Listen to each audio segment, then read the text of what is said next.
Dear friends, people are calling me and asking, what are we doing this Shabbos? We're actually not going to shul. It's Shabbos Mevorchim, and it's Shabbos Chazak Chazak, it's Shabbos Hachodesh. Where's the Mesiris Nefesh? Davening in shul, minyan, tehillim. What are we going to do? Birchas Hachodesh. Dear friends, I'm sending a message today in lieu of the Drosha and Shabbos. Please, quarantine, quarantine, quarantine. Isolation, isolation, isolation. I just got off the phone this morning with a Yid who tells me that he has all the symptoms. He's terribly sick. He doesn't bother calling the doctor. And he really is in a terrible, dire situation. And he doesn't want to end up in the hospital because a friend of his who is in the hospital tells him the hospital is not a hospital, it's a jail. So, first of all, he should have a refuah shlema, Daniel Ben. Ruth should have a refuah shlema, and a few more people that called me should have a refuah shlema. Also, I got an interesting phone call yesterday from a member in our shul who thanked me that I sent out last week instructions, and one of them was children shouldn't come to shul. I actually called him, and he said he felt a little insulted, but he didn't come with the children to shul, and they did get, unfortunately, they got this, but they're overcoming it. And Baruch Hashem, he was happy that they didn't come to shul. Anyway, Yidden should have a refuah shlema in every place they are. But we as Yidden have to look to Torah. Sunday I mentioned about the idea of quarantine. We see a Beferish Gemara.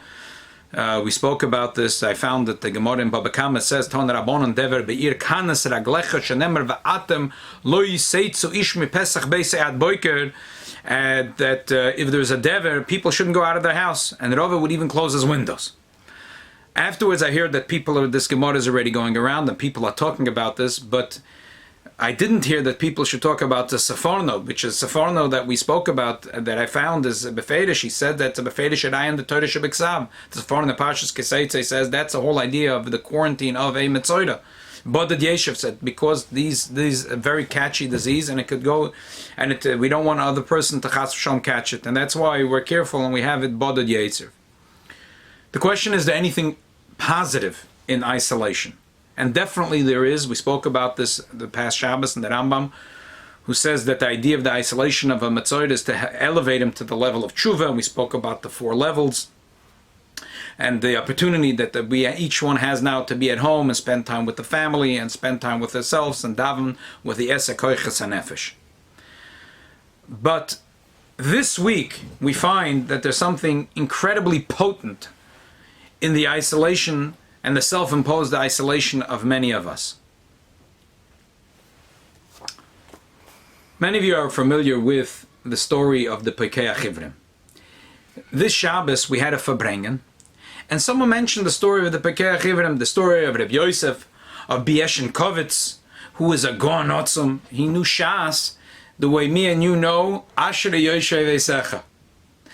And the Alter Rebbe once told him at a Yechidus, for the Toiv of your Neshama, it's better to be a Balagola than a Rov. And he didn't understand what that meant.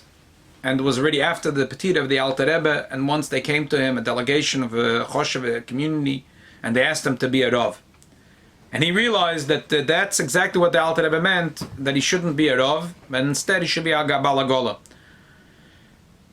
With the encouragement of his wife, because he was in shock. He's going to be a Balagola. His wife went, she sold her jewelry, and she encouraged him with her Emunah Pshuta, and they bought a horse and a wagon, and he learned, and it was very hard. At first he got his zets from the horse, he fell into the puddle. Everyone thought that Nebuch became crazy.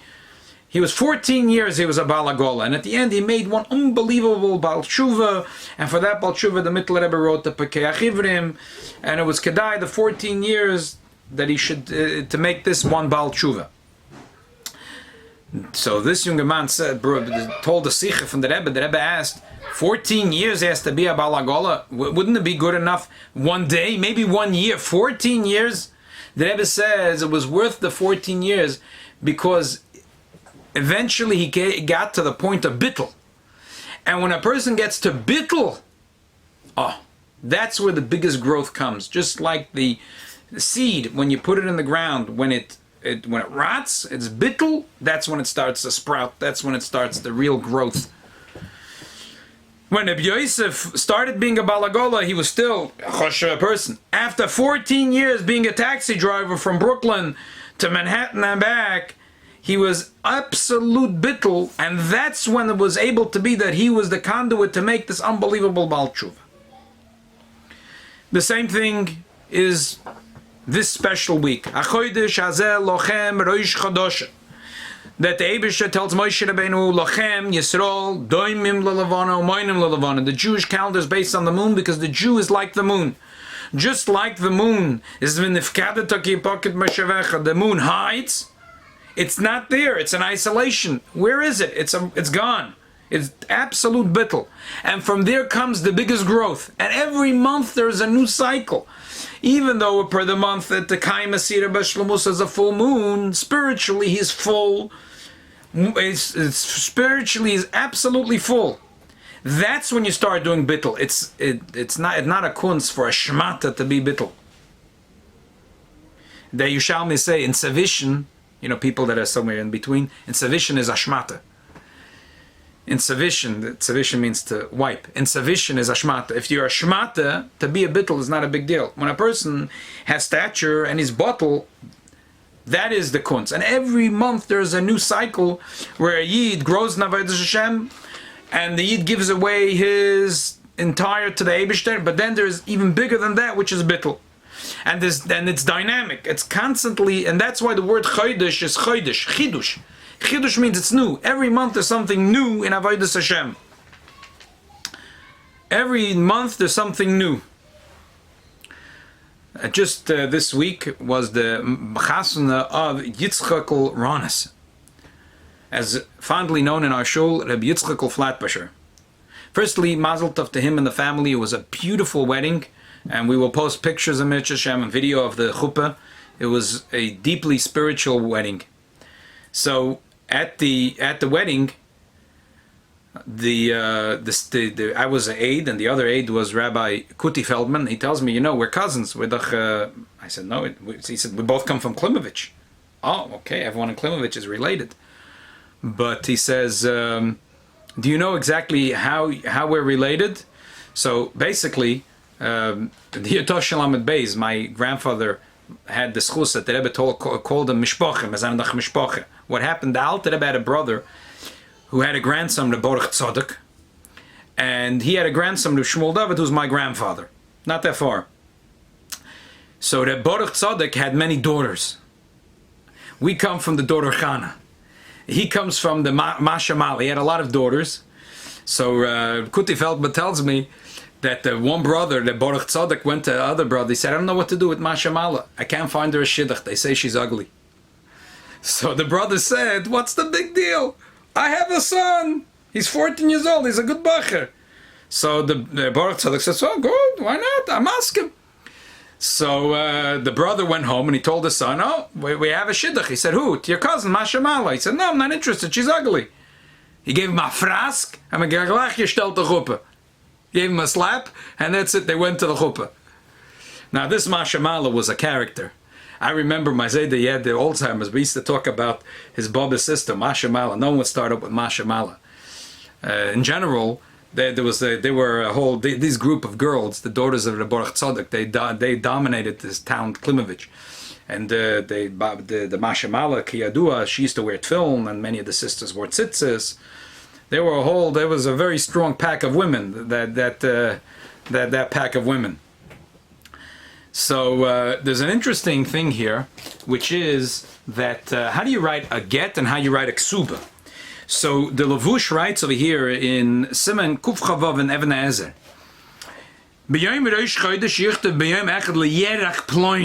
You write day 1 or day 2 to this Yerach. Yerach means month. ובחרו בגט ירח משום דסמכו הקרוא דקסיב גרש ירוחם ובכסובה יכתב חודש דקסיב כי ייקח איש החדושה. When we refer to a month in a get, it's called a yerach, and when we refer to a month in a ksuba, it's chodesh. Chodesh and Yerach really means the same thing. Yerach is Geresh Yerochim, like the pasuk says in the end of Azayis HaBrochim, Meged Tfu Shamash, or Meged Geresh Yerochim. And Rashi says every Chodesh, the earth gives out new vegetables. The moon, there's moon vegetables. Yerach means moon, and Chodesh is moon because is a month, because every month there's a new cycle. Okay, so they found a pasuk, a fun Geresh Yerochim. It's a play on words that when you do a get, you do with Yerach. But what interconnection does it have? And everything in Torah is exact. The Rebbe has a beautiful in the Pasha, in the Farbrengen of Toshen Lamed Beis in Pasha Hachodesh, this week's Pasha, this week's Kviyas. The Rebbe says simple. In a get Rachmana litzlan, when there is a separation and it's sad. So what's a month? A month is nothing. Yerech, Yerochim. That's why every month is the same as the other. In Yerech, it's Loshen Rabim. Geresh Yerochim. 1 month, 2 months, it's all the same. It's a month. A month is a month is a month is a month. But in a ksuba, where there is love, it's dynamic. It's chodesh. Every month is something new. Every month is a new avodas Hashem. A person goes up and up and up and he's full, and then there's a new bittul. Now that he's full, now he can work bittul. And then the cycle starts again. Every month there's a new thing. A husband and wife, there's a cycle every month, and there's a mikveh every month. And avodas Hashem, every month is a new cycle. That's why in a get, it's yerech, and in a ksuba, it's a chodesh. In a ksuba, it's a chidush, because avodas Hashem of a yid is always in the way of chidush, a rebirth. And the catalyst for the rebirth, many times, is in the isolation. It's in that moment of quarantine that is the power of the rebirth. When that little seed rots, bittul, from there comes the biggest spurt. So we have to see that this Shabbos, that when we are isolating ourselves for the favor of other human beings and other Yidden, for their health and for their good, so that we're doing it, but also for our good, because this bittul that we're doing is the catalyst for our growth in avodas Hashem. We're going to spend extra time in davening. There's no constraints in time. We're going to close our eyes and be mizboinen begadlus akel, the way it says in Shulchan Aruch Siman Tzadik Ches, and the way that Alter Rebbe explains it to us in Lekut Torah and Torah Ord. And Eibusha will help. We'll all have an unbelievable rebirth, in beruchni, spiritually. When we come out of this, we'll be much stronger than before. As I was going up the steps in 770, the front door has to be locked. So I was going up the steps from downstairs in 770. And behind me was Rabbi Feldman, and then there was a Chos Nakala and the Mechotonim. And all of a sudden, it was like a flash. I was a little boy, and I remember I was running around. Maybe it was the summer. I was quiet in 770, and I was just doing trouble. I was running around, and all of a sudden, I started running up the steps from the downstairs to the upstairs, from the basement to 770. And I'm running, and all of a sudden, I looked up, and who was walking down the steps? The Rebbe. And I just mentioned it to a friend who called me. Avi just called me. Avi said, this week is Vayakhel. Vayakhel, all the Yidden are going to be Vayakhel, all the Yidden are keeping Shabbos, whole Israel keeping Shabbos. And I remembered this thing, and Avi said, yeah, Rabbi, Mitzvah Hashem, that's what's going to happen. We're going to look up, and we're going to see that the Rebbe is looking down at us with a big smile, and it'll be Chazak, Chazak, V'nis Chazek. Dear friends, the Eibusha will help from Taka, that the Rebbeinu Shalom shall look down on us, and to give us that big smile. And Manovo Lahorim Raglim Avaser, we should see the Raglim Avaser, Eliyahu Navi coming down, jumping down from Horim Ugvos, telling us the Besura Toiva, that Chazak, Chazak, V'nis Chazek, that Hine Mashiach Ba. My dear friends, a guten Shabbos, Chazak, Chazak, V'nis Chazek.